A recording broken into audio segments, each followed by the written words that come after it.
Hello, everybody. Aaron here again, and welcome to part two of my uh, 35th birthday recap, basically. This part only is going to be dealing with Sunday, April 15th. And yeah, let's just get right to it. So I wake up with basically the same level of, I don't know if it's cynicism or acceptance or both, as I did the day before. For those who didn't live in the Greater Toronto area, on the weekend of my birthday, there was a giant ice storm right over Toronto and all of its suburbs, pretty much. And I could hear it as I woke up Sunday morning, and I was basically expecting a crapload of dropouts. As of before I checked my phone, basically, I had the room maxed out at 10 people. So at that exact moment, I was like, okay, as long as nobody brings anybody extra, I'm perfectly fine. Then I turn my phone on, and Anthony pretty much tells me that because Jay doesn't want to drive in the weather, her and James can't make it along with him. James was actually supposed to be replacing Amanda, who dropped out almost at the last minute because she was sick. So James now has the distinction of backing out at the last minute twice to the same birthday. So that brought me down to 7 people. So I was like, okay, I'm still in good shape. And now, if anybody brings anybody extra, I can accommodate within reason. I'm keeping everybody as up to date as I possibly can. David Ross then privately asks me via Messenger on Facebook if he can bring his girlfriend Tanith. I, of course, approve. In fact, I actually owe Tanith an apology, as I was literally so oblivious that day. I didn't realize until after the day had really concluded that she was from South Africa, and I actually feel kind of horrible about this. So, Tanith, if you're watching this, I'm probably gonna mispronounce it. It's been a while since I've had to speak Afrikaans. Ek is Janner. I head down alone this time, and I don't make any stops along the way. I didn't have to pick anybody up. Everybody on the team either A, lived closer to the destination than I did, or their name is Isaac.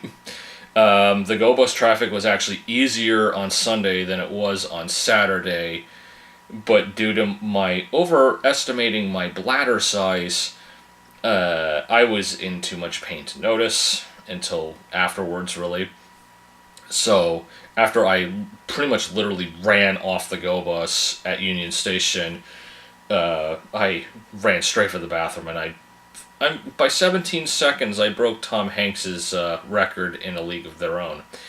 I then head for the subway and reach the facility without incident. There's really nothing in that part of the journey that was even remotely memorable. I arrived first. David and Tanith are not that far behind.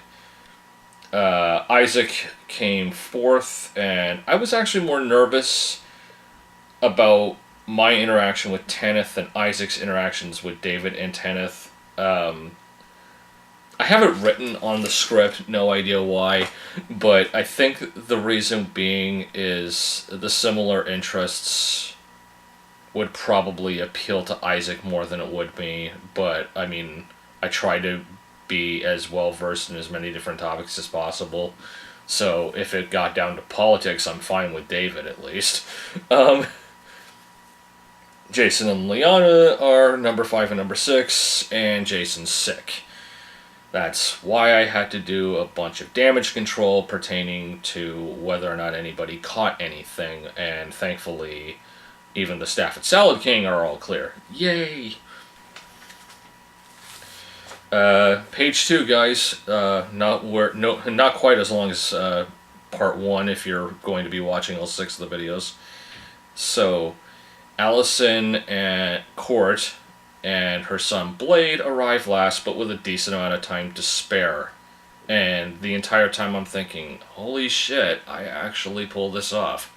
I actually got one of the idols from my childhood to actually show up and be at my birthday and meet me in person.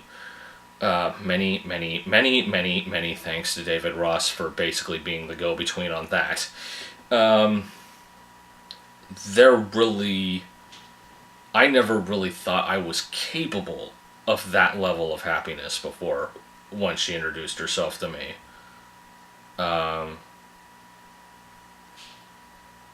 Probably the most surreal first time meeting of somebody who isn't 6 feet 6 inches tall and wears a KFC chicken bucket on their head. And frankly, in some ways, she might actually, Lunette might actually beat Buckethead. Moving right along, it was a different staff member on the Sunday running things than it was Saturday, which, fair enough, I understand scheduling and all that. So we go into the Umbrella Corporation, aka Resident Evil room, and we got out. So, Aaron verse 2, Mystery Room 1. The hit, shit, and split of the room, and again, I'm going to abide by the code of honor and not publicly dispose specifics or solutions to puzzles. The hit was between having Claire Redfield in the room with us and David Ross wearing an Umbrella Corporation jacket. This is the best team I've ever assembled. Hands down, much to the chagrin of Sarah Mankissing. Shit. I got wet. I'm not elaborating further. Split. I turned something in the room into a keyboard. It didn't accomplish anything. So no one actually dropped out when the room was over for Salad King, and I was kind of concerned that Allison and Blade would back out or something, or everybody wants to go back home because the weather was horrible. So I made the phone call. All 8 of us were coming. I actually got to talk to Jason. This is a different Jason. This is a Jason that's was effectively the manager at Salad King that day. Kelly and Alan were not there. I said, 8, you've got 20 minutes, which, as the Jason that was in the escape room with me commented during the walk, that's kind of a conservative estimate. Yes, everybody, I'm using the light from my laptop to boost the lighting inside my own room. So we get there. It was all 8 of us. David even randomly teasing me regarding the horrible walk, and we decided to just randomly cut through shopping centers in order to be inside for at least a piece of the walk, which actually a pretty clever idea. I will concede that. Trista was our server for the meal, and she is now my official favorite server at Salad King, though they're all amazing. Her attention to detail with all of us was insane, because she was effectively doing the work that 2 people were doing the day before. And those 2 had 6 to deal with, she had 8, and I don't even think she broke a sweat. So, bravo, Trista. You deserve those tips from all of us. Highlights from Sunday at Salad King are as follows. There was basically no real divisions between anyone. Like, there was nobody who was the odd person out. Like, I honestly thought it was either going to be me, it was going to be Isaac, or it was going to be, like, Blade. And all 8 of us were telling stories, laughing. Like, this could not have gone any better at all. Plus, guava ice cream. Awesome. Isaac ended up taking me home because we both live in Brampton. A large gust of wind when we got out of the subway station, but before we reached the car, almost killed my Captain America Civil War hat.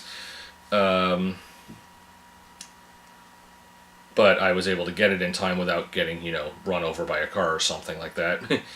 There really wasn't much of an after party when I got home. I mean, there was a bit of a 4-way chat on Twitter between me, David Ross, Allison, and Isaac. And